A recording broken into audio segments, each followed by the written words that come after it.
DElEd classes bye Renu में पढ़ने जा रहे हैं घनाभ क्यूबॉइड। तो चलिए स्टार्ट करते हैं। घनाभ क्या होता है? एक ऐसा ठोस जिसके प्रत्येक फलक आयत के जैसे होते हैं। हमने घन पढ़ा था, वो वर्ग के जैसा होता था, और घनाभ क्या होता है? क्यूबॉइड कैसे होता है? आयत के जैसा होता है। तो देखिए क्यूबॉइड में लंबाई, चौड़ाई, ऊंचाई। अब इसमें फलक और सतह कितनी होती है? 6। शीर्ष कितने होते हैं? 8। और कोण कितनी होती है? 12। देखिए घनाभ का आयतन पूछेगा तो हम क्या बताएंगे? लंबाई गुणे चौड़ाई गुणे ऊंचाई, जैसे a इंटू बी इंटू सी। घनाभ का संपूर्ण पृष्ठ होता है 2 ब्रैकेट में लंबाई इंटू चौड़ाई प्लस चौड़ाई इंटू ऊंचाई प्लस ऊंचाई इंटू लंबाई, जिसे आप क्या लिख सकते हैं? 2 ब्रैकेट में A B plus B C plus C A. घनाभ का विकर्ण क्या होता है? Under root A square plus B square plus C square. अगर पूछता है चारों दीवारों का संपूर्ण क्षेत्रफल, तो फॉर्मूला होता है 2 ब्रैकेट में लंबाई प्लस चौड़ाई इंटू ऊंचाई। अगर चारों दीवारों का आयतन पूछता है तो लंबाई गुणे चौड़ाई गुणे ऊंचाई। अब इसके बाद हम कुछ क्वेश्चन कर लेते हैं। चलिए अब कुछ क्वेश्चन पढ़ लेते हैं। घनाभ की लंबाई, चौड़ाई, ऊंचाई क्रमशः कितनी दी है? 10 सेंटीमीटर, 8 सेंटीमीटर, 5 सेंटीमीटर। घनाभ का आयतन, संपूर्ण पृष्ठ और विकर्ण ज्ञात कीजिए।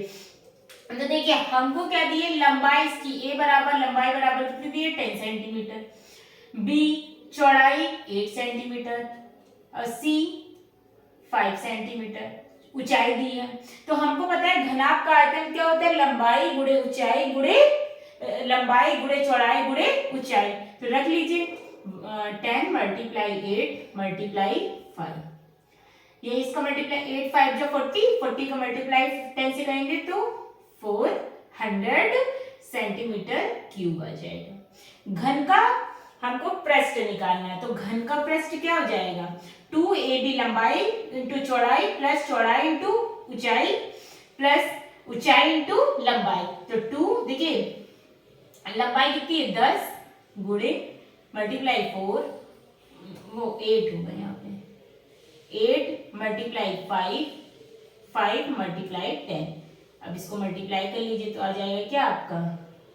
280 प्लस 40 प्लस 50, और सबको आप जोड़ेंगे तो आ जाएगा 120, तो ये आ जाएगा 170, और 170 से मल्टीप्लाई करेंगे तो क्या आ जाएगा? 340 सेंटीमीटर स्क्वायर। अब हमसे पूछा है घनाभ का विकर्ण क्या होता है? तो घनाभ का विकर्ण होता है अंडर रूट में लंबाई का स्क्वायर प्लस चौड़ाई का स्क्वायर प्लस ऊंचाई का स्क्वायर। तो कर लीजिए लंबाई का स्क्वायर मतलब 10 का स्क्वायर प्लस 8 का स्क्वायर प्लस 5 का स्क्वायर। तो देखिए 10 का स्क्वायर क्या होता है? 100, और 8 का स्क्वायर क्या होता है? 64 प्लस 5 का स्क्वायर 25। आप इसको प्लस करेंगे तो आ जाएगा क्या? अंडर रूट 185, और अगर आप रूट में इसको निकालेंगे तो आएगा क्या? 13.743 सेंटीमीटर। तो यही आपका आंसर लिखा है। एक ठोस घनाभ की लंबाई चौड़ाई ऊंचाई रेशियो में दी है 4:5:6 का अनुपात है। आयतन इसका दिया है 960 घन सेंटीमीटर। तो घनाभ की मापे मतलब लंबाई चौड़ाई हमको बतानी है। तो देखिए इसका हमको रेशियो दिया है लंबाई चौड़ाई ऊंचाई का 4:5:6 रेशियो, और आपको आयतन दिए तो हमें पता है घनाभ का आयतन क्या होता है? लंबाई गुणे ऊंचाई गुणे लंबाई चौड़ाई गुणे ऊंचाई। तो देखिए हम इसको देखिए जब भी रेशियो में होता है तो देखिए आपका लंबाई कितनी हो जाएगी? a कितनी हो जाएगी? 4x, b कितनी हो जाएगी? 5x। रेशियो में होते तो हम यहाँ पे लिखते हैं x में लिखते हैं, फिर c 6x, ऊंचाई से हो गई। अच्छा हम यहाँ पे वैल्यू पुट कर दें। आयतन आपको दिया है कितना? 960, तो इसी से आप x की वैल्यू निकाल लीजिए, यहाँ पुट कर दीजिए, मल्टीप्लाई कर दीजिए, आपका आंसर आ जाएगा 4x into 5x into 6x। अब जो कट हो रहा है उसको कट करिए। देखिए 4 की टेबल से कट करिए, 4 1 जा 4, 4 2 जा 8, 4 4 जा 16, 0 आ गया।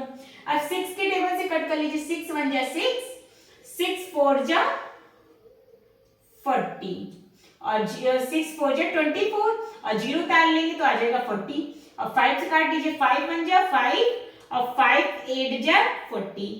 अब देखिए क्या बचा हमारा x बराबर x into x into x. तो x इंटू एक्स इंटू में पावर जुड़ जाती है, तो ये क्या आ जाएगा x क्यूब बराबर 8।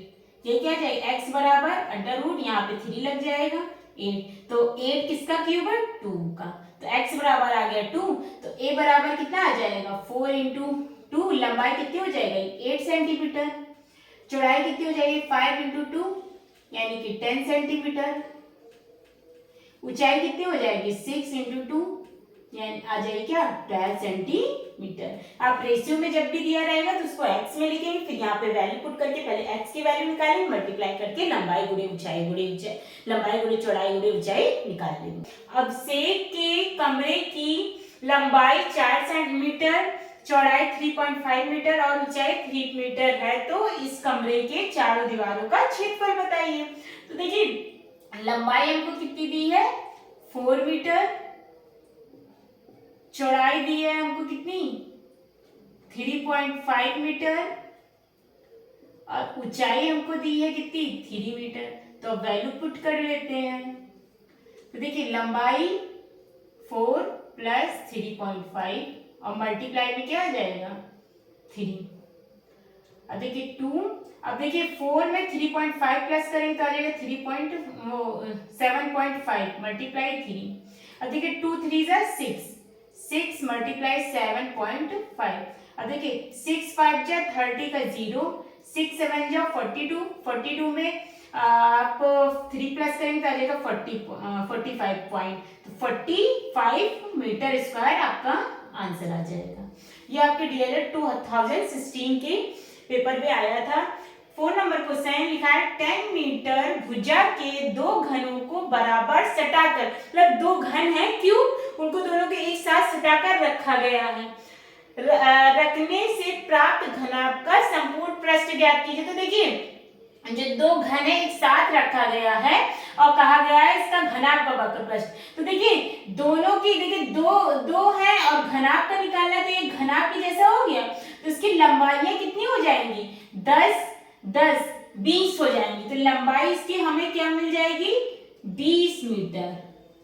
और आपको पता है घन की सारी मतलब की सारी भुजाएं बराबर होती हैं, तो आपको चौड़ाई कितनी मिलेगी वो 10 सेंटीमीटर, क्योंकि लंबाइयां 2 थी तो जुड़ जाएंगी तो 20 आ जाएगा। चौड़ाई कितनी हो जाएगी 10, ऊंचाई कितनी हो जाएगी 10।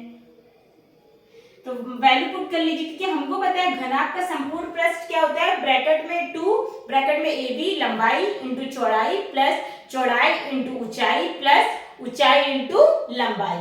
तो देखिए 2 ब्रैकेट में 20 multiply 10 plus 10 multiply 10 plus 10 multiply 20।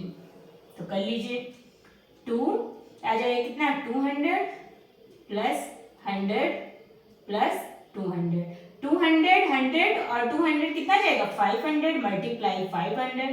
तो 500 से मल्टीप्लाई कितना करेंगे तो आ जाएगी कितना 1000 मीटर स्क्वायर। इसकी यूनिट दी है क्या, हाँ मीटर स्क्वायर, मीटर नहीं सेंटीमीटर स्क्वायर होगा, सेंटीमीटर जो दी गई रहेगी यूनिट वही लिख देंगे।